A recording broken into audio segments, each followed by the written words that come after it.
I view ongoing de-dollarization as a good thing for the world. I view central bank digital currency as being substantially worse than cancer. I guess there's more than a few things wrong with the big banks right now, though. What do you make as an ex and a future banker? What do you make of the banking crisis and what's going on right now? Is it overblown? Does it have more merit to it? What do you think?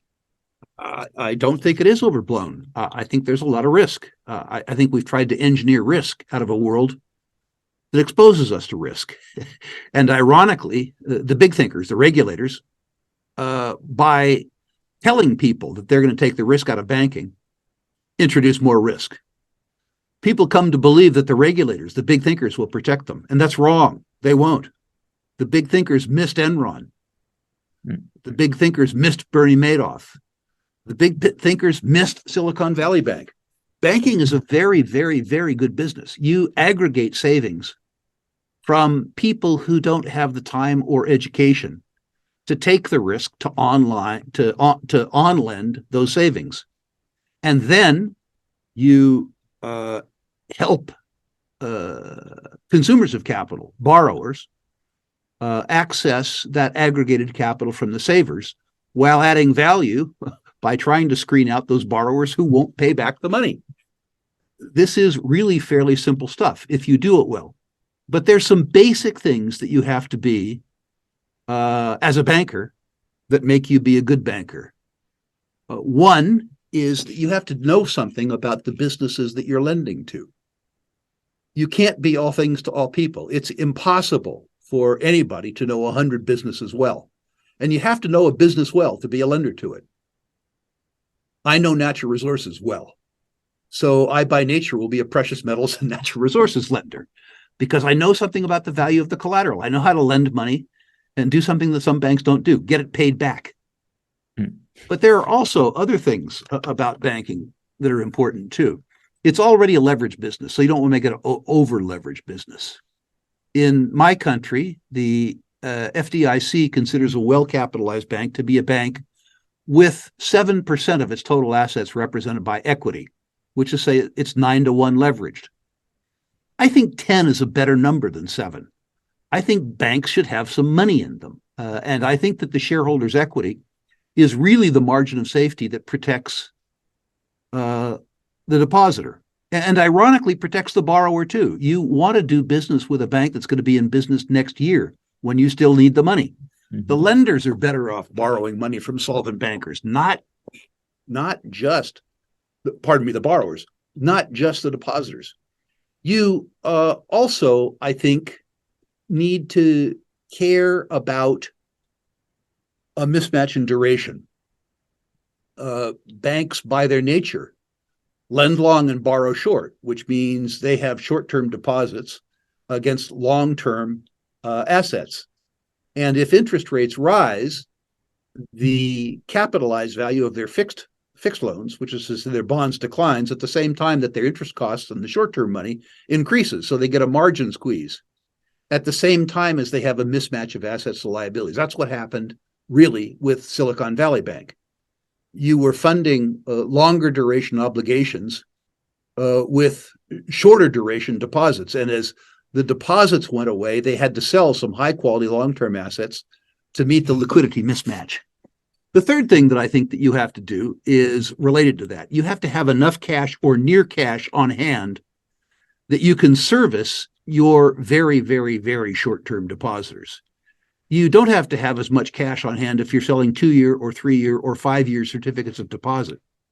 But if most of your deposit base is overnight or demand deposits, you have to have reasonable amounts of 30-day or 60-day or overnight cash on hand so that to the event that you have a hiccup in the system, which is what we experienced, a run on the bank won't kill you. This is simple stuff. This is blocking and tackling. And too many big banks around the world, be they Barclays, Deutsche, Silicon Valley, First Republic, haven't paid sufficient attention to the blocking and tackling, the simple parts of banking that you must do not to fail. But I'm just thinking, what are those? I mean, specifically Silicon Valley Bank. What I've been told by people I've interviewed on it is that this was a one-time event because this was just a poorly managed business, as you just explained. But the big banks are very well protected. Therefore, there's not going to be any contagion, and this is not going to continue. I think it depends on the big bank that you're talking about. As we saw from Credit Suisse, or as it's now jokingly called, Debit Suisse, that not all of the big banks are well constructed. I suspect that if Deutsche Bank didn't have the explicit backing of the German government, that it would have experienced a run too. When I notice the time mismatches prevalent in some of the big banks, and in particular, the high reliance that some of the big banks have on jumbo uninsured deposits, which are by their nature now deposits, I'm not so sure that all of these big banks are as well run as we would prefer to believe they were. They certainly inspire depositor confidence because there's the political doctrine of too big to fail. Without wanting to scare your listeners and readers too much, please understand that the mark-to-market losses in the big banks from their long fixed rate loan and bond portfolios exceeds by an order of magnitude the resources currently available to the FDIC to guarantee those deposits, which is to say that the insurance company, as it were, the FDIC, that is responsible for ensuring the solvency of the American banking community is, from an actuarial point of view, underfunded. Now, I happen to believe that we aren't going to experience an economic or a banking crisis in the United States that will require anything like the existing resources of the FDIC. But if people are actually relying on the FDIC, separate and apart from the narrative, the arithmetic is uncomfortable. I think it's incumbent on the depositor to know enough about the bank that they deposit on. I'm not trying to say that they do in-depth securities analysis, but obtain a document which the bank must furnish you, called a statement of financial condition. I think it's incumbent on both depositors and borrowers to know enough about the bank that they do business with, that they don't court the risk which is present in the market today. Have you looked at some of these bigger banks specifically and noticed something that worries you? What worries me is I don't understand them. And that's sort of an ironic statement in the sense that I spent 50 years studying conventional financial services businesses. I don't know that there's systemic risk, but I don't know that there isn't. As an example, I look at JP Morgan Chase or Goldman Sachs, and I look at the aggregate derivatives liability. I look at a bank with derivatives exposure exceeding $50 trillion on an equity slice that's $300 billion. Now, they say that $50 trillion derivatives exposure is a nominal exposure, that it's offset. It's only offset if both sides pay. If one part of the derivative transaction doesn't pay and the bank arranged the derivative, the bank is contingently liable. I don't know the size of the contingent liability, but if I have a contingent liability around a $50 trillion book, and I'm servicing that with an equity slice of $250 billion, which is itself already pledged to safeguard the depositor, what I think as an investor is I don't know enough about that bank to feel comfortable about that bank. When I look at their loan portfolios, I don't understand enough about the character and composition of those loans, particularly because many of those loans are made to industries that I don't understand and borrowers that I don't know. When I pull, as an example, specific loans from their bond portfolios, around, let's say, collateralized loan obligations to retail borrowers for automobile loans. I wonder, particularly on the ironically considered high-performing loans, which is to say high-yield loans, what the credit risks I'm running are. I'm not trying to say that this is necessarily bad. What I'm trying to say is that these businesses are so large and so complex that I don't understand them. And I think if I don't understand them, involved in my seventh bank, having studied conventional financial services businesses for literally 50 of my 70 years on Earth, if I think I'm incompetent to understand them, I wonder how many people, including banking analysts at investment banks, are. Well, I was just sort of feeling down because I don't understand most of what you're saying, obviously. And I was like, okay, so he doesn't understand it as well. No, but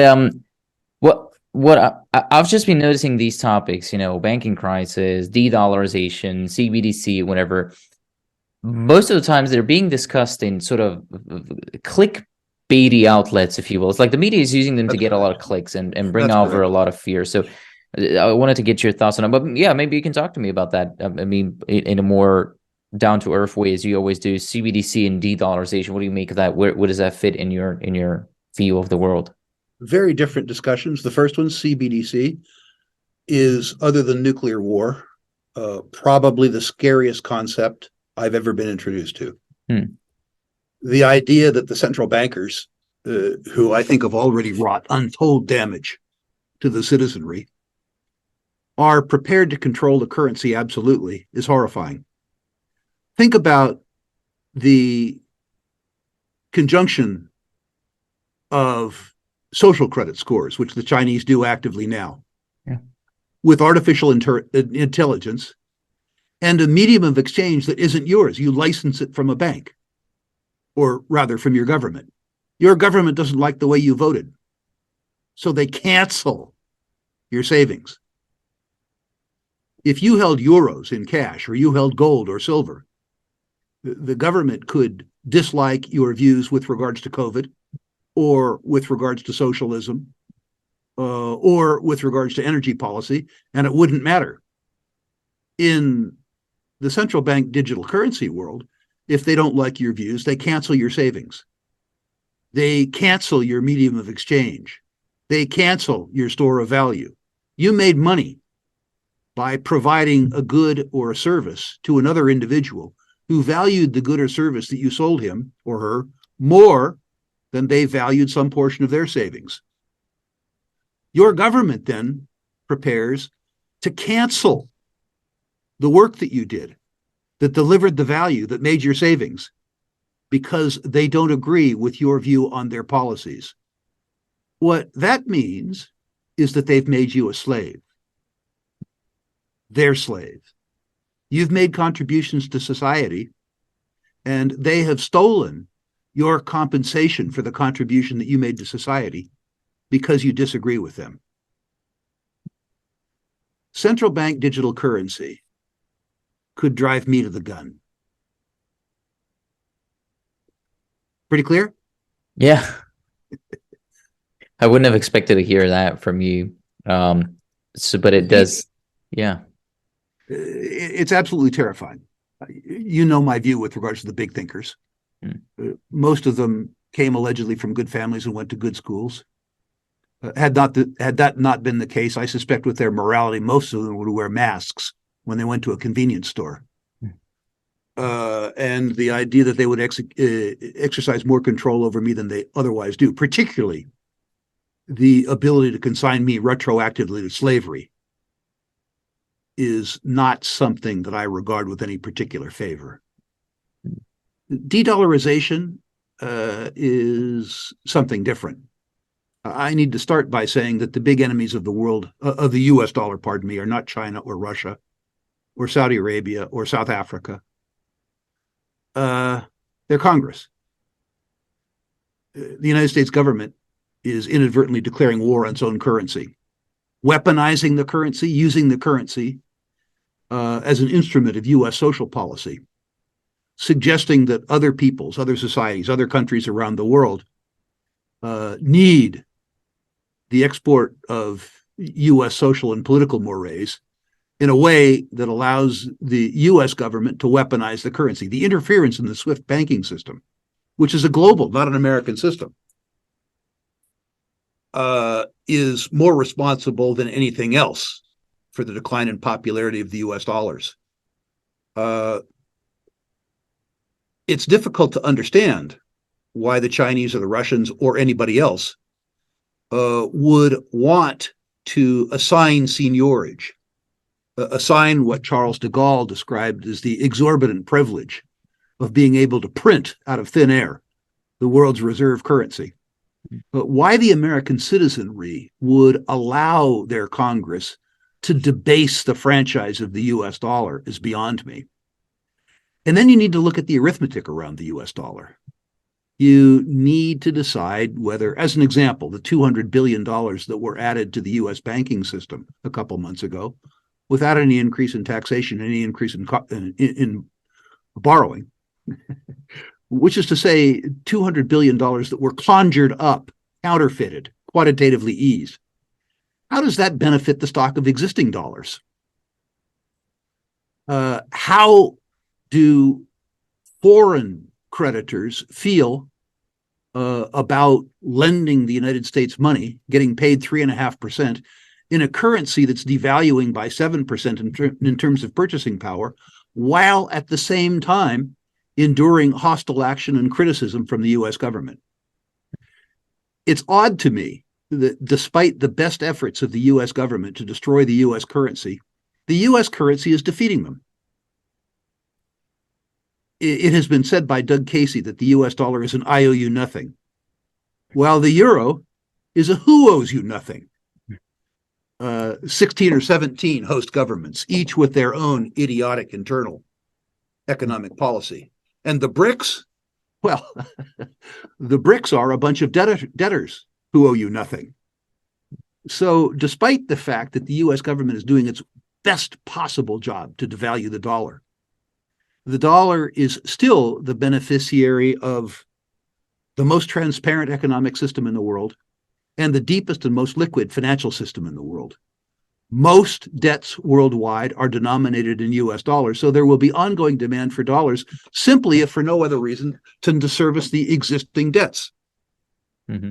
And while it is true that the U.S. has earned the distrust of nations around the world, ironically, they still trust us more than they trust each other. Mm-hmm. So I think that de-dollarization is something that might occur in your lifetime, but it won't in mine.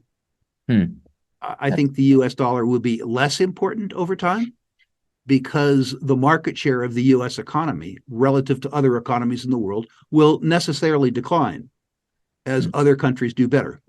The United States, as an example, has 22% of the world's savings and investment assets. My suspicion is that 30 years from now, however long it is before I shed my mortal coil, that our market share will be something like 17%. Not necessarily because of the decline of the United States, but rather because of the rise of other places.